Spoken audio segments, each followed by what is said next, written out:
정책 아이디어. 진상 학부모 교권 붕괴 해결법. 문제점들은 워낙 유명하다.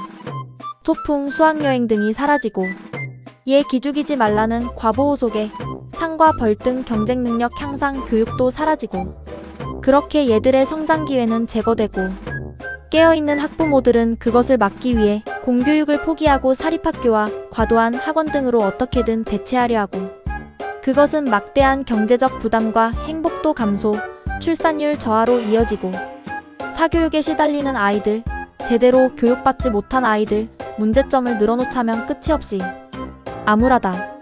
사실 이 문제의 근본적인 원인과 해결법은 어렵지 않다.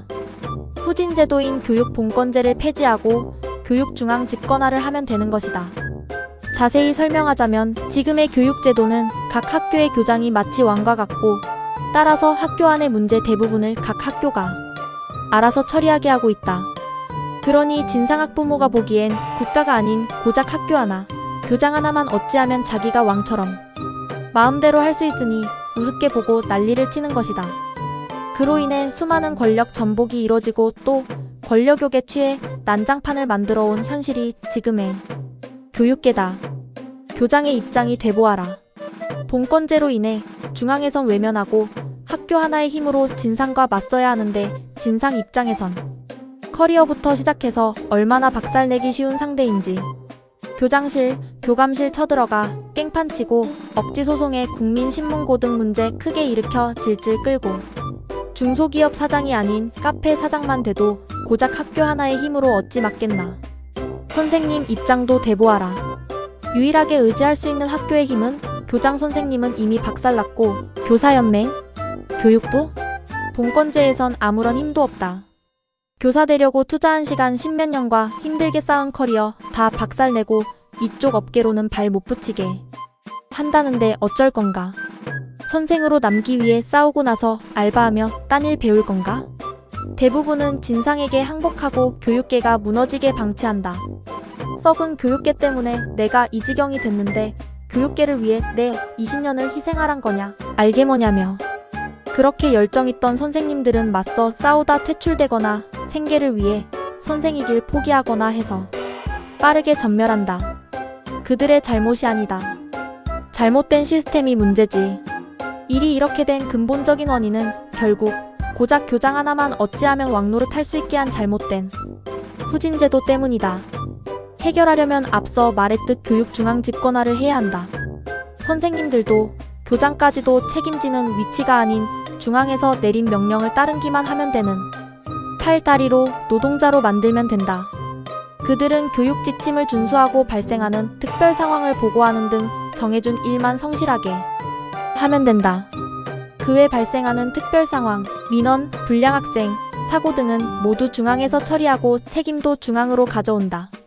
상세한 예를 들면 수학여행 중 사고가 나도 교사가 중앙 지침을 다 지켰다는 것만 입증되면 완전한 무죄고 근무시간 외에 학부모들이 선생님들에게 전화, 문자 등을 하며 추가 근무 요구하는 것은 불법이다. 저도 일개 노동자입니다. 근무시간을 보장받을 권리가 있습니다. 노동부에 신고하겠습니다. 하고 끊으면 된다. 아무튼 그런 모든 민원은 중앙부서로만 접수 가능하고 이후 중앙부서에선 선생님에게 연락해 자세히 알아보는 방법을 취한다. 선생님이 교육지침을 지켰다는 게 입증되면 죄는 없고 교육지침 자체에 문제가 보이면 보고를 올려서 수정하게 하는 식으로 불량 학생 문제, 외부인 침입, 사고 발생 등엔 지침에 따른 즉각적 신고와 긴급 조치 등만 제대로 하고 판단, 사건 해결 등은 모두 중앙이 담당한다.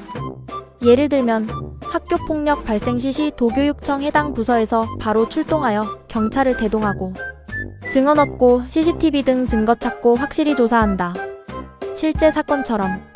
그것도 필요한 교육이다. 바늘도둑이 소도둑 되는 걸 막는 교육. 반드시 필요한 일이지만 책임 소재가 학교에 있을 땐 쉬쉬하며 절대 못할 일이기도 하다. 그리고 처벌도 사회봉사든 전반이든 전학이든 얄랑한 학부모, 권력이 끼어들 틈 없이 법대로 정석대로 정당하게 처리할 수 있다. 그리고 중앙집권이기에 쉬쉬하며 일정 이상의 처벌을 내리기 힘든 이전과 달리 바로 사법부와 연계해 빠르고 합당한 처벌이 가능하다.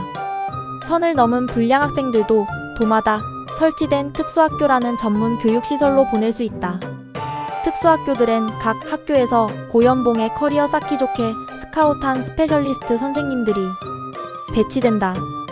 기세고 법에 해박하고 얄랑한 학부모 권력에도 맞설 수 있고 친화력도 좋고 심신이 튼튼한 일반 선생님만 하기엔 능력이 뛰어나 몸이 근질거려하며 큰일을 하고 싶어하는 선생님들이 많다. 노동에 대한 상식적, 합리적 대우를 해주며 스카웃 해오자. 이런 건 교육본건제에서는 절대 불가능할 일이다. 특수학교 등 전문화된 신식제도를 위해선 행정체계, 전문 인력, 예산 등 필요한 게 많은데 학교 혼자 그런 전문적 조치를 해줄 순 없다. 반드시 필요하더라도 말이다. 이렇듯 교육 중앙 집권화가 완료되면 매체에서나 보던 불량 학생의 뒷배등이 무서워 덮고 못 본 척하고 그런 거 이제 없다. 오히려 쉬쉬하긴커녕 책임을 중앙에 넘긴 만큼 재빠른 보고 등 지침 안 지켰을 때 처벌이 심하니 기를 쓰고 보고 하려 할 것이다. 민간 신고로 학교 신고보다 중앙이 먼저 알게 되면 보고 태만으로 오히려 책임을 뒤집어쓰고 중징계 시스템이니 선진 시스템 속의 그런 학교폭력, 왕놀이들은 불우한 과거 세대의 기록으로 남게 될 것이다. 이렇듯 교육 중앙 집권화의 핵심은 선생님, 교장, 학교는 팔다리로 변하고 따라서 팔다리는 머리의 명령만 따르고 고로 책임도 다 머리로 옮겨오고 머리랑만 소통한다. 팔다리가 어찌 다른 사람과 소통하나. 학부모 등 다른 사람은 학교로 직접 간섭할 수 없고 오직 머리인 중앙과만 민원 등으로 대화할 수 있다. 그리고 나면 앞에서 말했던 머리에서 팔다리와 소통하며 문제를 해결하려 하고 선생님들도 보호해야 할 다 같은 노동자다. 무슨 학생을 위해 인생을 전부 마땅히 희생해야 하는 성인들이 아니다. 이 영상이 마음에 드셨다면 구독과 좋아요, 후원 부탁드려요.